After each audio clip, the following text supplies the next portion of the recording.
then if we dare, let's look at where we are today in 2020 and recognize that everything that makes America great is hanging in the balance in this forthcoming presidential election. There are churches and influential leaders that are deciding who they can and cannot support on a political basis and not considering what the Bible has to say. Vote the Bible. Ben Franklin said, you can't hold office in Pennsylvania unless you believe that there is a God, and unless you believe in the scriptures, and unless you believe in a future state of rewards and punishments. A future state of rewards and punishments means I believe that there's a God and I will stand before him and answer someday. When John Locke wrote that your inalienable rights come from your Creator, Thomas Jefferson said, this is the basis upon which we will establish these United States of America.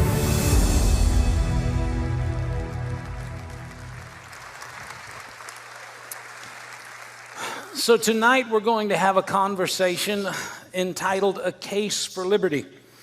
And the purpose of our conversation is to empower those who need good information to act upon, because in just a few days, it's going to be time for the citizens of these United States to take action. And that action is going to be in the voting booth. And the vote that you have is a sacred honor and a voice that has been provided to you by the sacrifice of countless others in generations before you. It's not an opportunity for you to exercise your right to decide whether or not you will or you won't. If you do not vote, in my opinion, you have disgraced the sacrifice that others have paid for you to be able to vote.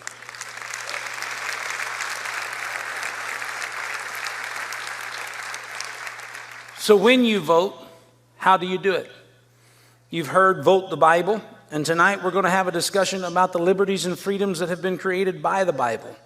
We're going to discuss why is voting your values this upcoming November so very important, what's at stake, and what happens based upon who wins. Joining us for our conversation is Lieutenant Colonel Allen West. He served as a member of the United States Congress. He served in the United States Army.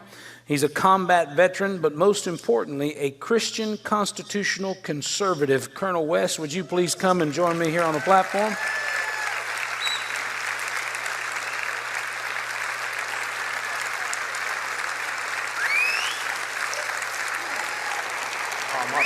My pleasure. Thank you. God bless you, sir. You want me over here? That'll be just fine. Thank you. And also joining us is the founder of WallBuilders, David Barton. David Barton is a historian. He's also what I would consider to be a preservationist, because he has dedicated his life to keeping the history of this nation intact, telling the truth about who we are and where we come from. Would you please welcome to the platform of Cornerstone Church, David Barton. Thanks, man. Hey, Colonel. My brother.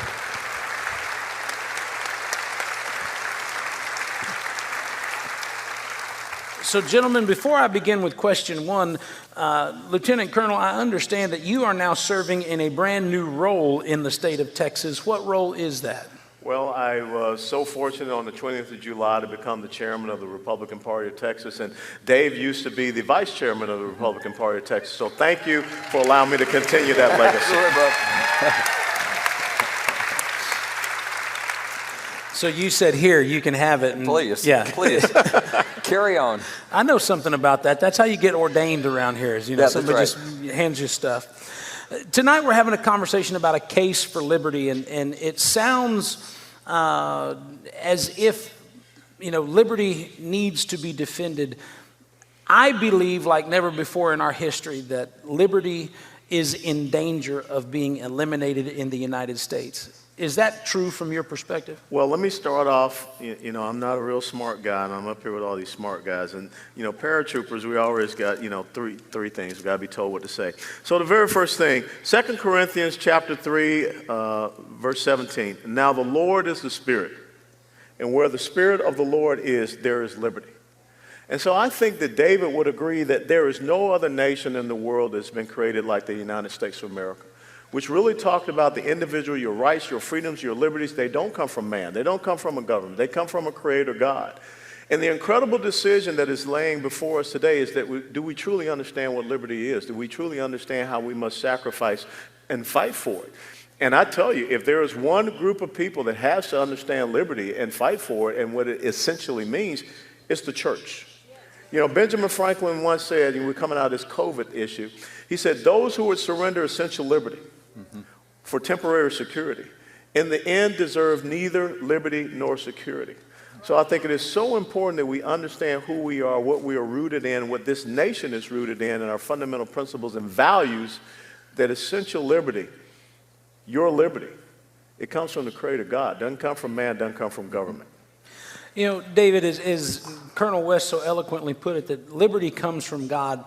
In generations past, this was something that was not only widely accepted, but it was largely understood, both in educational circles, in civil circles, in social circles. Why is it so difficult for people to grasp that thought these days? Well, I think part of what goes on is it's what you educate with, because every country in Europe wanted liberty. America wanted liberty. Ours worked, theirs didn't, because we knew what actually made liberty. I don't think anyone wants to be a slave. Everyone wants liberty, but it takes a foundation of morality and biblical principles and limited government and restraints and all the things the Bible taught. And from a secular point of view, you cannot point to a secular nation that has preserved liberty. It doesn't last long for them. You take France, they've been through how many revolutions, 15 constitutions. Their motto was liberty. That was one of the 3 phrases on their flag. It didn't work for them. So our liberty won't work if it becomes secularly based. As Colonel pointed out, it comes from God. You have to understand that. But a lot of people don't today. And so they're seeking liberty. Everyone wants liberty. But there is a formula you have to use biblically to get liberty, and then once you get it, you have to be willing to preserve it, and those are 2 different things. You mentioned limited government, which is something that I think the state of Texas is very fond of and has demonstrated throughout our state history that that's something we cherish around here. But in our current environment, how much government overreach is there? Jump ball, go. Neither one of us have an opinion on this one. No, I don't care. Yeah. All right, I'm going to take the COVID thing right off the bat because there is nothing new under the sun. We're told that in the scriptures. I believe the scriptures are nothing new. America, for the last 400 years, has averaged a medical pandemic every 15 years or so. So we look at right now the old numbers on COVID, and you may be aware that 3 days ago, CDC came out with new revised numbers. COVID numbers keep going down. But the old numbers, at their max, we were looking at a mortality rate in America of 0.04%. We shut down the nation over a mortality rate of 0.04%. In the 1600s, we had smallpox epidemics that had a mortality rate of 70%. Not 0.04%, but 70%. New York City had the worst mortality rate. They were 0.4%. Philadelphia in 1793 had a smallpox epidemic that took out 25% of the city. So whether you talk about those epidemics, we've had 4 flu epidemics. We've had the Spanish flu, the Asian flu, the Hong Kong flu, the swine flu. All 4 had higher mortality rates than what we have now. Didn't shut it down. We had nearly 40 years of polio epidemics. We didn't shut it down. Even as late as President Reagan, we were having measles epidemics that killed tens of thousands of Americans. Didn't shut the government down. We didn't shut it down for cholera. Didn't shut it down for diphtheria. Didn't shut it down for Ebola. Scarlet fever. Ebola. Yeah, Ebola. all the others. So we've shut it down. Going back to something that Colonel West just pointed out, we have inalienable rights that come from God. The Declaration says there is a God. He does give inalienable rights. It's the purpose of government to protect them. First 3 things in the Declaration. The Founding Fathers said your right to work is an inalienable right. It's a God-given right. So much so that when you look at 1 Timothy 5:8, it says if you don't work and provide for your household, you're worse than an infidel. You've denied the faith. So all the other times we knew that the government's responsibility was to protect our right to work and earn an income for our family.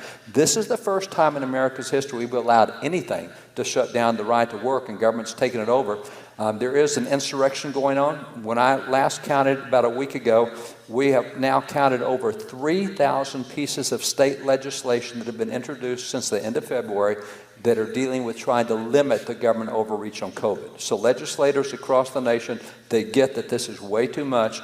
We, the people, don't like it, so 3,000 state pieces of legislation introduced that we've been able to count. Okay, how do I follow that?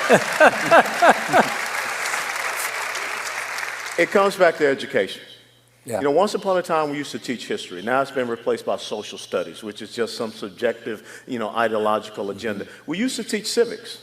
Well, we no longer teach civics. That's right. I remember growing up as a kid, you remember ABC, you're sitting there eating your Frosted Flakes and everything. You had Schoolhouse Rock, and I sang it, and I hope and pray that I will, but today I'm still just a bill. Okay, so we were constantly, y'all remember that? We were constantly taught and inundated, but we don't get that today. See, America is a constitutional republic. America is not a constitutional monarchy. We're supposed to be governed, not ruled by mandates, edicts, orders, and decrees, but that's exactly what we find happening. So what you have to understand in this constitutional republic is that no elected official has the enumerated power or right to determine who or what is essential. Remember, I just said the most important and essential thing in America is liberty. That's right. So I think that what we have got to do is get back into our schools to educate, and some adults. I mean, people that are taking our, naturalization citizenship test, they know more about our history and our civics than most Americans do. And so it's very easy for folks to sit back and say, oh, okay, a president or a governor can go in and change law. Well, they can't. That's why you have a legislature. And as a matter of fact, you just seen where in Michigan, the Supreme Court of Michigan has come down and said those orders that this governor has put out is unconstitutional. But until we understand that the Constitution is a restraining document on government, it talks about the respective rights that each legislative branch, executive branch, judicial branch has. Think about this. We got Amy Coney Barrett coming up. And the fact that legislators, people in the United States House of Representatives, where I once served, said, well, we're going to impeach the president so he can't nominate someone to the Supreme Court. I mean, that's one of his Article 2 enumerated powers. That's his job. That's his job. Your job is not to impeach a guy because you don't like the guy because he may nominate someone to the highest court of the land. And so we cannot have judicial activism. We cannot have judges making law. We cannot have an executive branch making law. We got to go back and understand who makes law in the United States of America.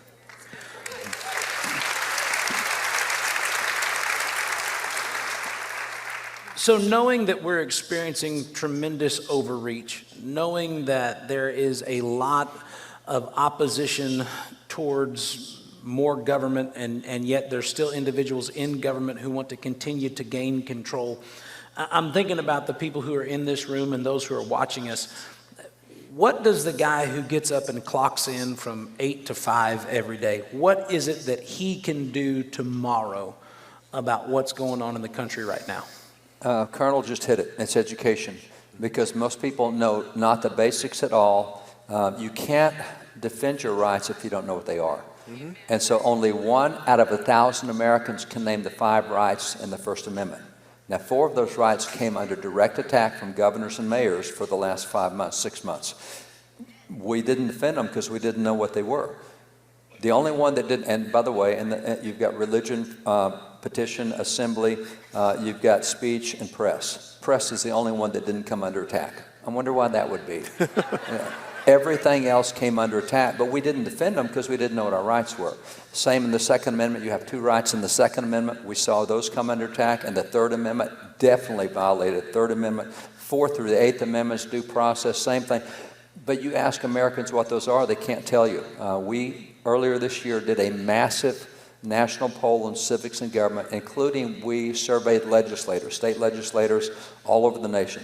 And it was abysmal. 24%, only 24% of Americans can name the 3 branches of government. Now, grab this. Only 48% of elected officials could not name the 3 branches of government. You're in office, you don't know the 3 branches, which means you don't know how the checks and balances work, which means you're going to impeach a president because you don't even know the basic stuff about the that's not what you do. So it first starts with all of us knowing what our rights are. Then once John Jay, original Chief Justice of the Supreme Court, had a great quote. He said, every citizen ought to read and study the Constitution of his country, and teach the rising generation to be free. By knowing their rights, they will sooner perceive when they're being violated and be the better prepared to defend and assert them. 7 words there. Know it, read it, know it, teach it, perceive when they're being violated, defend and assert. That's what we can do. And I will tell you, in polling-wise right now as well, the younger generation, millennial, Gen Z, they are the most relational generations in polling history. They respond more to one-on-one contact than any other generation we've had. So if you can learn something and teach them, they're going to soak it up. They're not getting it at school, but that's what every single one of us can do, is disciple someone else, learn it ourselves, then teach others. And just for the record, the 3 branches of government are not the left branch, the right branch, and the central branch. It's the executive, the legislative, and the judiciary. But I saw some of them going, there's 3? So yes, we've now cleared that up. Colonel, you mentioned that, liberty is something that has to be defended, and it is essential. But we see people utilizing a number of topics these days to take liberty.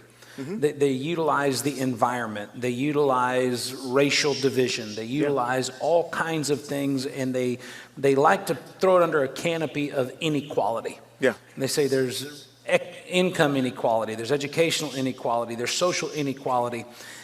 As a nation, does the United States practice or adhere to inequality, or is it something that is being fabricated and utilized against us? That's one of the things. We have worked to have a more perfect union. And you're looking at a kid that was born in the inner city of Atlanta, Georgia in 1961 in a blacks-only hospital. I'm 59 years of age. My father was just a corporal in World War II in the United States Army. I was a lieutenant colonel, commanded a battalion in combat. My dad would have never thought, but he knew that it could happen. I became a member of the United States House of Representatives. When I was born in 1961, blacks could not go on Fort Lauderdale Beach, could not go over to Palm Beach Island, could not cross the intercoastal. On my 50th birthday, I'm the congressional representative that represents Fort Lauderdale Beach and Palm Beach Island. So, when I hear all this talk about social justice, what social justice really is the forced mandate of equality of outcomes. Mm-hmm. Because my life is about equality of opportunity, and America is about equality of opportunity. America says that no matter where you're born, no matter where you come from, here in the United States of America, with your own drive, determination, will, that God gives each and every one of us, you can achieve whatever dreams and hopes that you want. Is there inequality, in everything in life? Yes, I wish that I was 6'5" and I could twirl through the air and do a slam dunk. But God made me 5'9". Now, is that fair? No, but I'm going to figure it out, and I'm going to be all that I can be. I wish that I could, at the age of 60, I could go out and run a sub 4-minute mile. Ain't happening, okay? So yes, there's an inequality in everything. But the only thing that holds people back is themselves. Mm-hmm. And when I hear this Black Lives Matter movement and how it is making its way into the churches, I'm very concerned, because this movement has nothing to do with the issues that are being faced in the black community. This is a Marxist organization. And Karl Marx had nothing good to say about faith and religion. He was a secular humanist. So again, it comes back to us being educated. What does it say in the Bible? My people suffer for a lack of knowledge. Mm-hmm. David, you were mentioning that in 400 years we have a pandemic every 15 years. You'd think, we'd wash our hands more or something, but... Bad image. In the times that America has gone through these challenges, how have we responded in our history that we could learn from today? You mentioned earlier that we've never shut things down before, but what was it that we did that enabled us to move through them in an effort to continue to keep the country in its status of liberty and freedom, as opposed to what we've done now, which is just pull the emergency brake on all things? Yeah, I think we'll probably delve into some of this later. but there's something we can expand on later that's a real cause of a lot of the friction that's going now. However, if I take a 30,000-foot view and look at it, a lot of this is caused by a lack of biblical thinking. And the more biblically you think, the more you do what's right in all areas. The more biblically you think, the more you recognize equality in others, and it is not equality of outcome, it's equality of opportunity. I look at someone else and say, they're created in God's image, don't look like me, but they're created in His image, they have the same value, same worth, and they have the same right to do everything God told any of us we can do. And so it's interesting to me that while we have had racism in America, and we will continue to have racism because as long as people are involved, we're going to have racism. That is a sin, and it's been there for all time. If we were all white or all black or all Hispanic or anything else, we would still find a way to say, I may be black, but you're black with blue eyes, and I'm black with brown eyes, or I'm white with green eyes, and we would find a way to And then there's Mexicans with green eyes like me, and all there y'all you go. all y'all are different. So, yeah, all of us are different. That's it. We'll find a way to divide ourselves. We will do that. But it's interesting that when we got the first Great Awakening going in America, that's the first time we really saw the rise of equality in public policy. Blacks and whites started coming together, and they came together into Christ. When you get into the Second Great Awakening, that's where the abolition movement really got birthed, and that's where the whole Civil War came from, was out of that Second Great Awakening where people saw equality, saw it wasn't happening. So every time we've had a revival, there have been major steps forward. And to this day, and again, I think we'll hit this later, but when you statistically compare where America is today on race and equality, hands down over the rest of the world, only one nation in the world is rated higher than the United States on fighting racial injustice and inequality. Only one is rated higher. And the way you listen to things today, you would think we're the worst in the world. Out of 195 nations, we're the absolute worst. We're the second best. We just don't hear that from folks. And so part of it is, with a spiritually based nation, you develop a whole different culture and view. You still will have downfalls. And the more you get away from God, the more frequent will be those downfalls. The closer you get to God, the less frequent they'll be.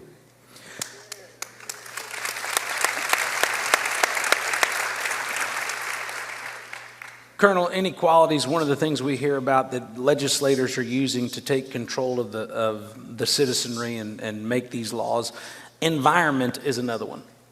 How is the environment being weaponized to control citizens in the United States? Well, I will tell you that it creates the fear. You know, I was at an event and this gentleman said, you know, you guys got to start talking about this climate change, global warming thing, because my children are telling me they don't want to have kids because the world's going to end. You mentioned that this week, The Hill, which is not a Southern Baptist Convention periodical, by the way, they wrote an article on September the 28th that said 1 in 4 adults under the age of 25 cite climate change as a reason not to have children. But that's the fear-mongering. I mean, when you get the little girl from, what is it, Norway or Sweden, what's her name, Greta something? Yeah. I mean, she comes over here and she's all frantic and everything like that. And of course, you know, these are still the same people that She came on a really big yacht. Yeah, big yacht and everything. But it's all That about the wasn't electric. fear-mongering. It's fear-mongering to get control of people. Now, look, I'm 59. I grew up in Georgia. I remember when people were talking about we're going back into an ice age, and we're all going to die because we're going to freeze to death. That really freaked me out because I'm in Georgia, and you're telling me I'm going to freeze to death. So I go to my dad, and I said, Dad, what's up with it? He said, boy, that's just a bunch of nonsense. But see, what did I just say? I said I went to my dad. How many households in the black community where a young kid can't go to their dad and the dad says, hey, son, here's the truth. Here's what you need to believe and here's what you need to understand. And so what we have in America, what we have across the world, are people that are fear-mongering over these issues so that they can gain control and power. That's all this is. I mean, think about this in California now. They just came out last week, David, maybe you read about it. California came out last week and said that they're going to mandate electric vehicles in 2035. So that's what, 15 years from now? Yeah, your eyebrow went up. Now, It does that. They've got rolling blackouts going through California right now, Yeah. and they want to mandate electric vehicles. You know, that's what the drill sergeant used to call stuck on stupid, okay? I mean, really. Yeah. But there is a contingent of people that you can drive them into that fear. But the good thing about the great state of Texas, we're not on the East Coast grid, we're not on the West Coast grid. Texas is so great, it's got its own electrical grid.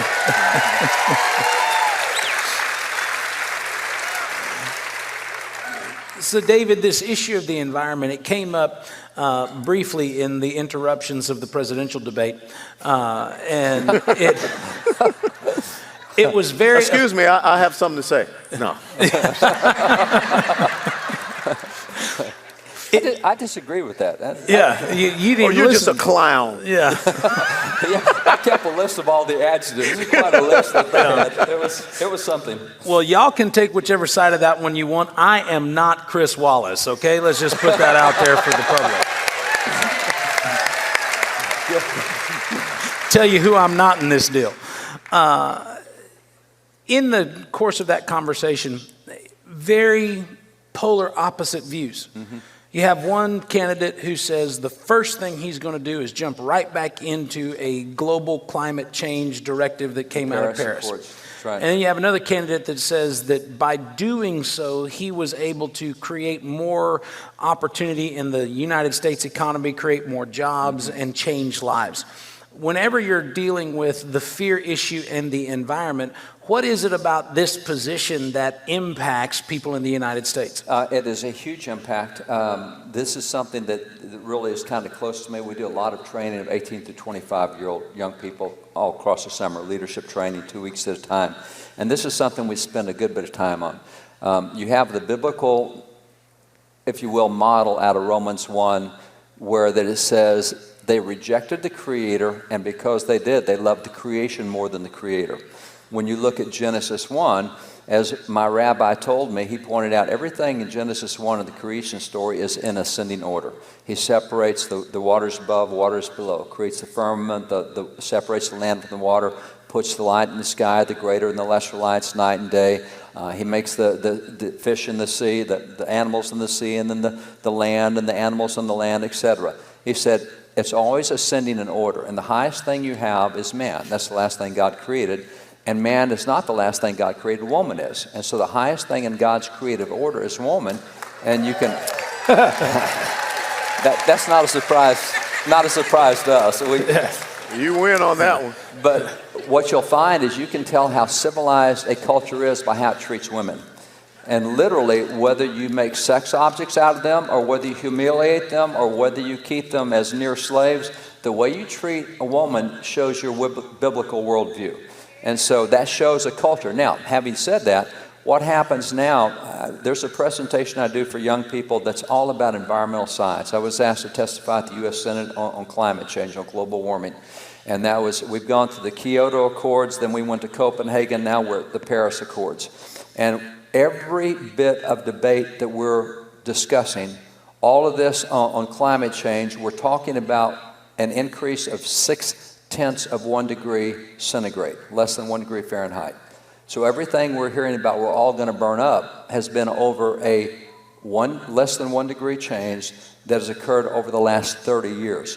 In 1976, as Colonel West pointed out, he was being told he's going to freeze to death. Congress in 1976 issued a 160-page congressional report saying that freezing was coming, everything was going to be an ice cap, we would not be able to grow agricultural food, therefore we needed to stockpile food. We were also told the Air Force was asked to take carbon dust and fly over both the polar caps, drop black carbon dust on top of it, because being dark, it would attract the sun, it would help melt the polar caps.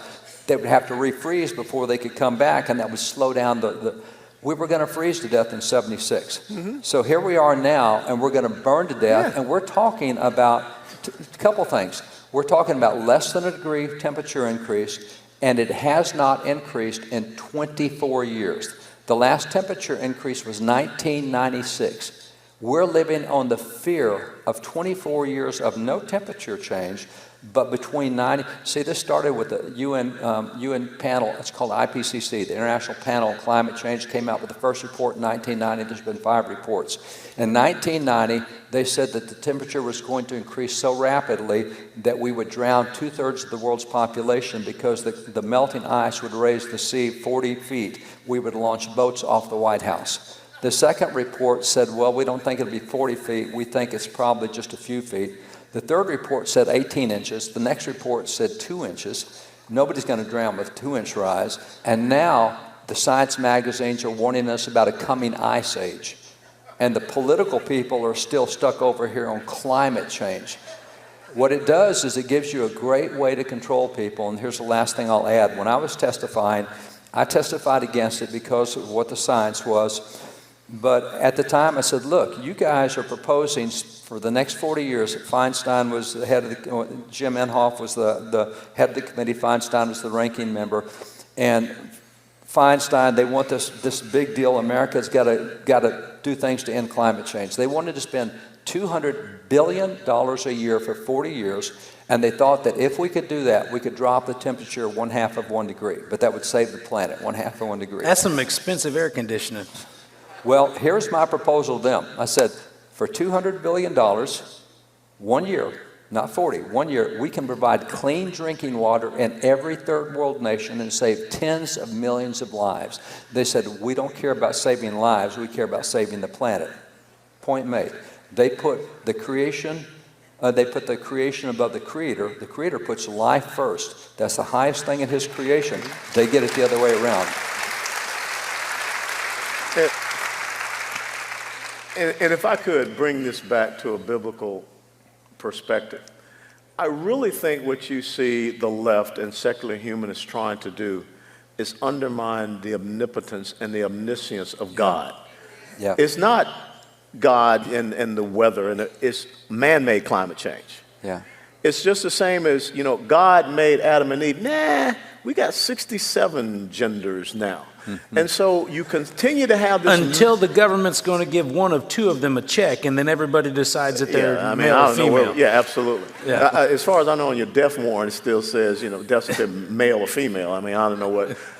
But what this movement is doing is really trying to say, God is not powerful enough, your creator God, to have made your gender. Yeah. You can do that. God does not control this thing called the weather, whatever. We do that. It's much the same as the Tower of Babel story. And see, I think that the whole thing is that if God can't do those type of things, then how can he bestow upon you these inalienable rights?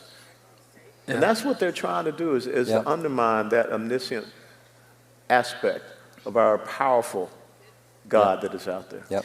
And in canceling him out, in this cancel culture, they're trying to cancel anyone that doesn't agree with them. One of the things that I see that is unique in this era of history, discourse and conversation, discussing different perspectives, it's no longer an acceptable practice. It is now someone versus you. Yeah. And you cannot sit and have a conversation and say, this is my belief and these are your beliefs. Now it is an aggressive, if you don't agree with me, I have to destroy you. Yeah. Where did that come from? It came from our schools.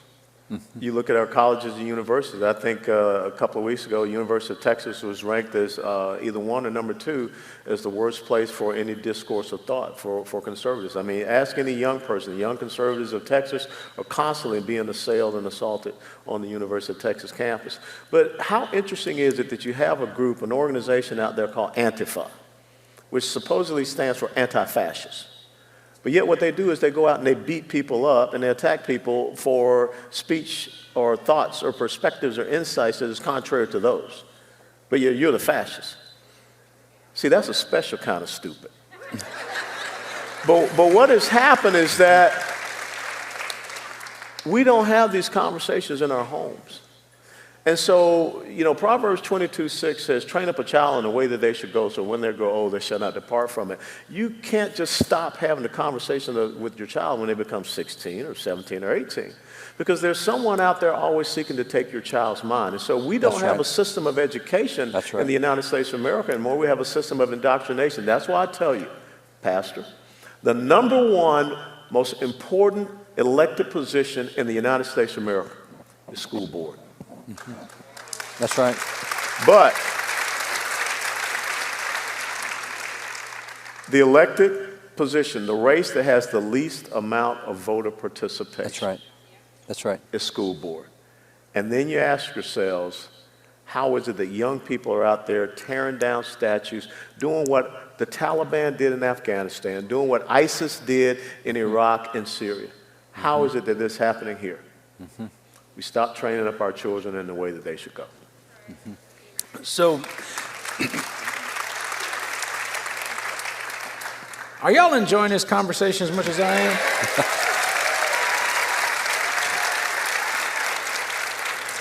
One of the things that we've invited is for our audience who's online to send in questions. And David, one of the questions that is being asked is, how appropriate is it for politics and voting to be discussed in church? Please tell me. If I'm a progressive left, it's completely inappropriate. If I have a biblical worldview, it is completely appropriate. The Word of God applies to every single aspect of life. There's nothing out of bounds in God's Word. Yes. And it is God's Word that tells us in verses like Exodus 18:21, and Deuteronomy 1:15 and 16, Deuteronomy 16:18, etc. It says, choose out from among you civil leaders of tens, fifties, hundreds, and thousands. Elect your local, county, state, and federal officials. That was actually the basis of Article 4, Section 4 of the U.S. Constitution, was that Bible principle. So if the Bible tells us to do elections, and by the way, God ordained government before he ordained the church.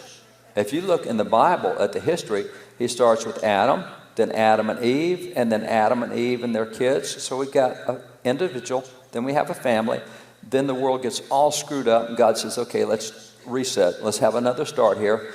Then when Noah gets off the boat, God says, okay, listen up. Here's your civil laws.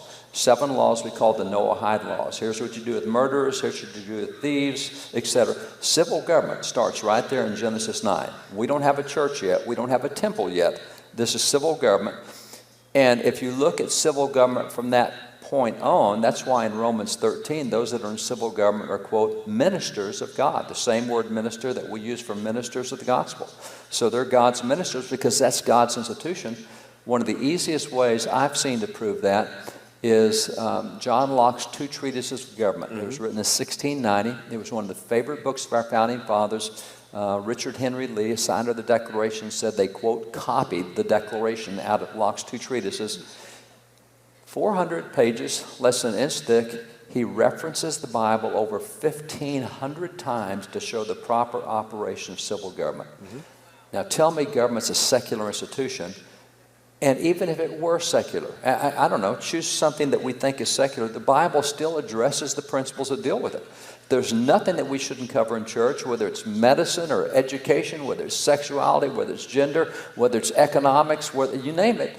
It's covered in the Bible. And so it's definitely on stage to be able to cover at any point in time.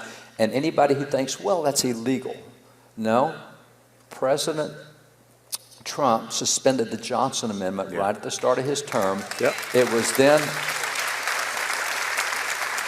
and by the way, he didn't suspend it because he wants evangelicals to help him. He suspended it because it's unconstitutional. We've spent nearly 9 years working with the group, nearly 9 years to get the IRS to sue a pastor, because if we can get that in court, we know we'll win, and the IRS knows we'll win. We've turned in more than 7,500 pastors trying to get the IRS to go after them because they talk about politics in the pulpit. IRS won't touch them because they'll lose the case if it ever gets to court, which is why President Trump said it doesn't exist anymore. We have no legal limitations for not speaking. There is no biblical limitation. It's only in the limitations of our mind, and we shouldn't have that limitation. Yeah, but the key thing each and every one of you needs to understand is that President Trump did that by executive order. Mm-hmm. So if President Trump is not President Trump, it's President Harris, because Joe ain't going to be around for long. But if it's President Harris, then guess what? She can get rid of that executive order because the Johnson Amendment is still law. It's still statute. So that's why you got to understand civics. And going back to something that David talked about, you have a person that said that they will use executive order to get rid of the Second Amendment. Mm-hmm. That's one of your Bill of Rights. You don't get to keep the First Amendment That's right. if you don't have the Second Amendment. So that's why Christians need to study and understand, That's right. Not just this book, but this is why I kind of walk around with this little thing. It's not real thick. It's got a clip on it because it's falling apart. You know, they talk about American Express card, never leave home without it. This is what you don't want to leave home without. Constitution. Declaration and the Constitution. Mm-hmm. So, as you mentioned the Johnson Amendment, there's a lot of people watching that they're vaguely aware of what it is and what it did. Mm-hmm. But essentially, it was a way for, at the time, Senator Lyndon Baines Johnson to put a muzzle on the church. Mm-hmm. Well, it wasn't the church. At the time Johnson did it, he was running for Senate in 1954, and what we would call 527 organizations. They were some nonprofit organizations that started attacking him, attacked him for his morals, attacked him for his bad practices. It wasn't pastors that attacked him.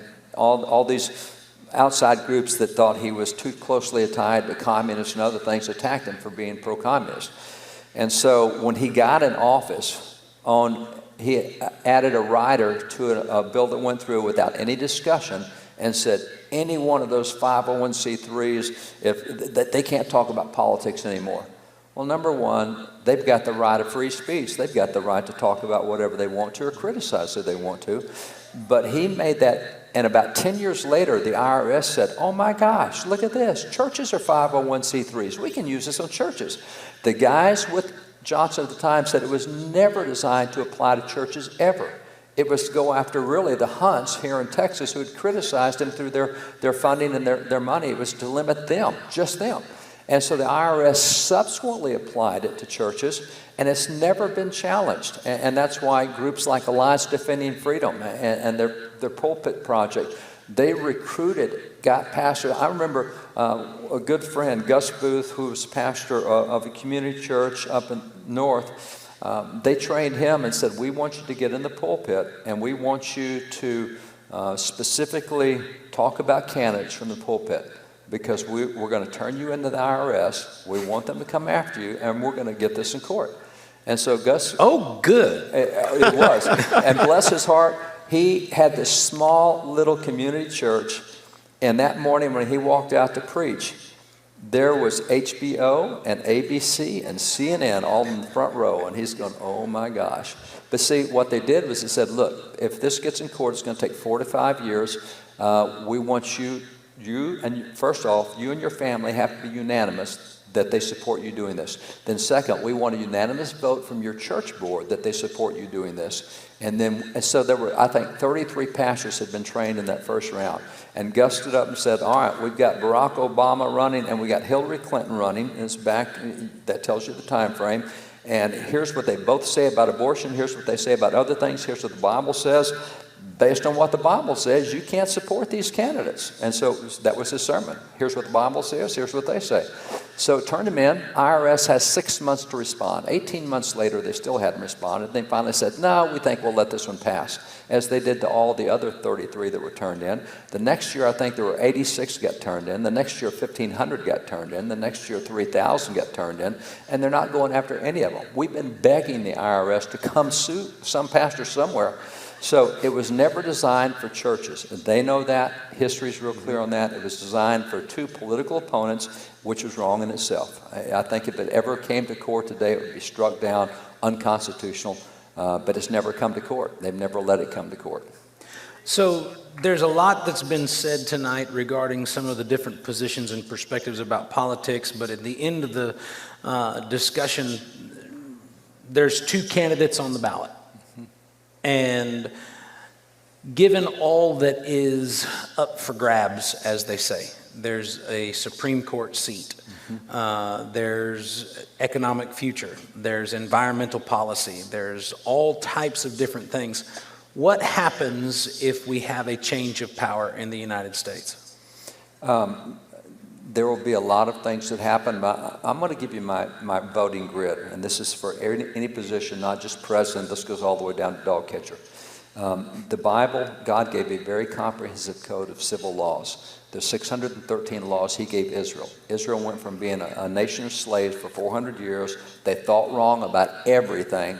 He says, I got to make you guys into a nation. Gave him 613 laws. It covers immigration, covers military, covers economics, covers education, covers consanguinity, covers anything you want. They became the greatest nation in the history of the world at that time. So God's laws cover everything a nation ever needs to know. However, he says, Moses, I gave you 613. Here's my top 10. And those top 10 are the 10 commandments. And so he put those at a higher level than the others. And so I look at the 10 commandments where one of them says, thou shalt not murder. You don't shed innocent blood. Abortion fits that. That's shedding innocent blood. He says, thou shalt not commit adultery. What's that mean? He says, I want sex confined to a man and a woman inside marriage. Anything else is wrong. Adultery is wrong. Premarital sex is wrong. Homosexual sex. Anything that's not a man and woman inside marriage is wrong. So LGBTQ issues, that's on the ballot. That's one of his righteousness issues, one of his top 10. The first of the commandments says, I am the Lord thy God. You acknowledge me. So religious acknowledgments, conscience, rights of conscience, the right of the little sisters of the poor to not have to pay for abortions, the right of Hobby Lobby not to have to pay for abortions. That's all part of acknowledging God. And so those go way up the list for me before anything economic. But also, if you look in Isaiah 126, God told Isaiah, I'm going to get this nation. Now, Isaiah had to deal with kings like Manasseh, the worst king in Judah's history. And God says, I'll get the nation turned around. Here's how I do it. I'll give you judges as at the beginning and lawyers as at the first. Then you'll be called a nation of righteousness. Wow. So judges makes a righteous nation. So that's a big issue for me. And the fifth is Genesis 12, that if you bless Israel, he'll bless you. If you don't bless Israel, you won't be blessed. So when I look at any candidate, I don't care if they're running for U.S. Congress or dog catcher or president, those are the first five things I'm going to look at. Now, I've helped run presidential campaigns, and there will be 40 issues that we'll have on the website that will cover things where the candidate stands. That's fine. That's for all the people. When I go to vote, it's 5 righteousness issues every time, and that's how I judge it. So what happens is we've had 206 judges confirmed so far under President Trump. I will tell you, hands down, that is the most originalist constitutional judges in my lifetime. And I will tell you that as Christians, we have won more. You're not hearing the media. We as Christians are able to practice religious liberties we have not been able to practice in over 60 years. We're winning cases at levels, unbelievable things happening.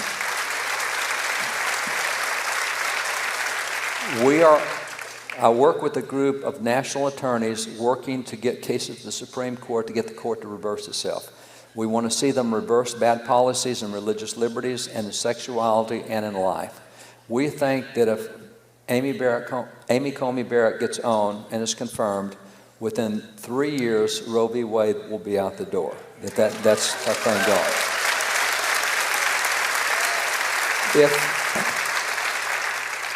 If you think you're going to get that kind of a judge from President Biden or Harris, there's no way. So all the things I care about in righteousness depend on the kind of judges we have. And there's a clear difference on the candidates with judges. So I don't look at their personality. I don't even look at their party, even though I'm very active in a party. As Colonel pointed out, I helped run a party here in Texas. I still look at issues because God's word is my guidebook. And so I'm going to go with, what are you going to do with Israel? Oh, you like the Palestinians better than you like the Jews. That's a problem for me. I'm not going to be able to vote that way. And by the way, you think the little sisters of the poor should have to pay for abortions. That violates the rights of conscience. That's an issue for me. And you got this LGBTQ agenda that says we don't like marriage and we think that's a bad deal. We want to tear that down. That's a problem for me. And you think abortion's, see, all 5 of those are on the ballot for me in this presidential election. So for me, there is, as a Christian, as a biblical Christian, I hope I'm a biblical Christian, that's the issues I look at every single election.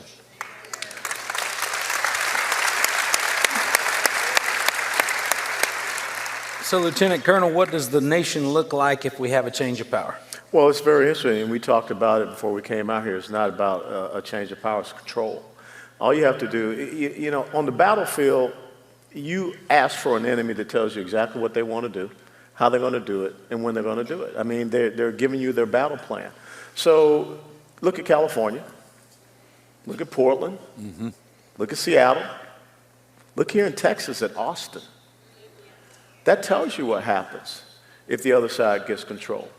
And I always go back, much the same as what you just said, David. You know, Joshua is my favorite guy out of the Bible. I think Joshua was an old paratrooper, and he was just, you know, all about the fight, okay?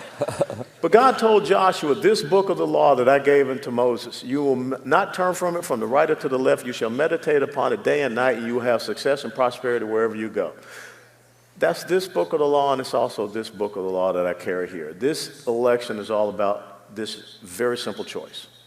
It's the rule of law and order. It's the rule of the mob and chaos and violence. Yeah, that's right. What you see happening on our streets is exactly what socialists, Marxists, communists, progressives have always done throughout their inception. And now has come to the streets of the United States of America. And you're going to get more of that. It's the same as when we raise our kids. You know, it's Pavlovian. If you reward bad behavior, you're going to get more bad behavior. So you're going out to vote as to whether or not your church stays open. Because in California, churches ain't open. That's right. You're voting in this election cycle to make sure you can be safe and secure in your homes. Because when people are talking about abolishing police, which is ordained through the law, I mean, you know, safety and security, it's the exact same thing. And then they want you not to be able to defend your own selves. You know, that's the very first inalienable right that you have is life, unborn and born life. So to me, this is not a hard choice. It's not a hard decision. It's whether or not you will stand up and do thus says the Lord. 4 years ago, and David and I have had this discussion before, but I want you to understand something. 4 years ago, the Christian community dialed it in. To the tune of about 25 million Christians did not vote in 2016. 25 million. You can't do that in this cycle. In America, we want you to be a victor or not a victim.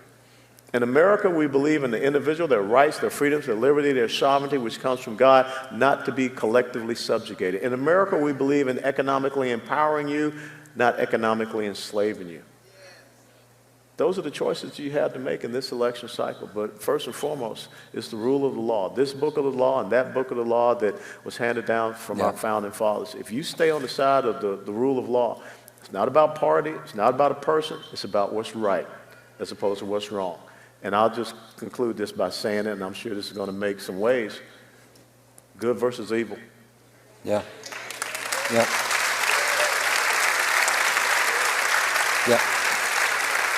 Matt, let me add one other thing. We both kind of laid out a biblical perspective, but let's say you're a secular person, don't care about a biblical perspective. Let me throw something else out that's an economic perspective. You look at so many things that happen in government that are not seen. U.S. News, USA Today had a little stat that says if you take the current federal code as it exists, if you read, and every one of us should know the laws under which we live. We live under the federal law. We're accountable for it. We could be arrested for violating it. You should know it. So if you commit to read 700 pages a week of the federal code, you can finish the current federal code in only 25,000 years. That's all it will take you. There is a book out called 3 Felonies a Day, and it's based on the fact that every one of us, on average, commit 3 federal felonies a day. You just don't know about it. If they ever decide they want to arrest you for it, you're going to find laws in the books you can't believe were there. And a lot of the laws were not passed through Congress. They were regulatory laws. Mike Lee, good friend, Senator Mike Lee out of Utah, in his office, he's a great constitutional guy. He's one of the guys on the list for Supreme Court from President Trump's list. He keeps in his office, each session of Congress, 2 years, he keeps 2 boxes. And in one box, every time a law is passed in a constitutional manner, through the House, through the Senate, signed by the President, he puts it in a box. Every time a law is passed by the regulatory agencies, which has the same penalty as a law, but it's not passed with any elected representative, he puts that in a box. Last session, in this box, he had just about 14 inches of federal laws that had passed. He had 14 feet of regulatory laws that had passed. And see, those all have penalties to them. So when President Trump came in, he said, here's my deal. He told all of his agencies, for every regulation you pass, you have to repeal 2. We got to turn this thing around. So what has happened is, at this point, for every one they have passed, they've repealed 8.5 on average. Now, the reason that's important is 25% of your expenses every year pay for regulations, pay for extra regulations on a loaf of bread, what they got to do to truck it there, what they got to do to harvest it. No business ever pays taxes. They will pass them on to you 100% of the time. And the more regulations there are, the more you will pay. 25% of your income goes to regulations. When you can reduce regulations, you are much freer, but your income also goes up as a result. You have more expendable income. One other thing I'd point out, we were in Poland with a congressional delegation. Poland loves America. There's 4 young Christian nations in Europe that just are terrific. You look at Poland, you look at the Czech Republic, Ukraine's trying to become a young Christian nation, and they're really God-centered. Poland, the people voted no more abortion. The people voted, we're restoring the Sabbath. I mean, people of Poland are great. And so we had congressional delegation there, and as we were talking to Deputy Prime Minister, he said, you know, your Secretary of Energy was over here last week, and an interesting thing happened. He said, we looked at him and said, you know, winters are really cold in Poland, and Poland has no natural energy of its own. We have to get everything we get from Russia, which means Russia tells us what to do. We don't like that. We hate that. Russia controls us. They control the Ukraine, other nations through energy. Secretary of Energy looked at him and said, natural gas, is that what you need? Yeah. How much natural gas do you need? And the Prime Minister said, well, I think he said 182 billion cubic feet a month. And our Secretary of Energy looked at him and said, we just happen to have 182 billion cubic feet a month, we'll sell you. And so now we have several nations in Europe that are completely free from Soviet grip. And that's another thing for freedom that helps diminish conflict in the world. But in America, just energy-wise, we've seen the lowest prices we've seen in forever. For the first time in 67 years, we're energy independent. It's gone, a permit for licensing has gone from 18 months. I think they told me it's down to 6 days now to get a permit to drill. You can get it in 6 days rather than 18 months. Everything's changed. So regulations is an economic thing for all of us. It's not a biblical thing necessarily, but it still has a huge impact. And that's another big thing you'll see. One of these presidential candidates is big into regulations, the other is big into the Constitution, and that makes a huge impact on your pocketbook. Okay. Can I read one last scripture? Final words of encouragement. I'm going to read from 2 Timothy chapter 4, starting at verse 2. It says, preach the word. Be ready in season and out of season. Mm-hmm. Reprove, rebuke, exhort with great patience and instruction. For the time will come when they will not endure sound doctrine, but wanting to have their ears tickled, they will accumulate for themselves teachers in accordance to their own desires, and will turn away their ears from the truth, and will turn aside to myths. But you, be sober in all things, endure hardship, do the work of an evangelist, and fulfill your ministry. That's what you've got to leave out of here tonight. Yeah. And that's what you've got to do. Yeah. Well, tonight I want to thank both David and Lieutenant Colonel West for being our guests. Thank you all. Thank you. Thanks, guys. Thank you. Colonel. That's all right.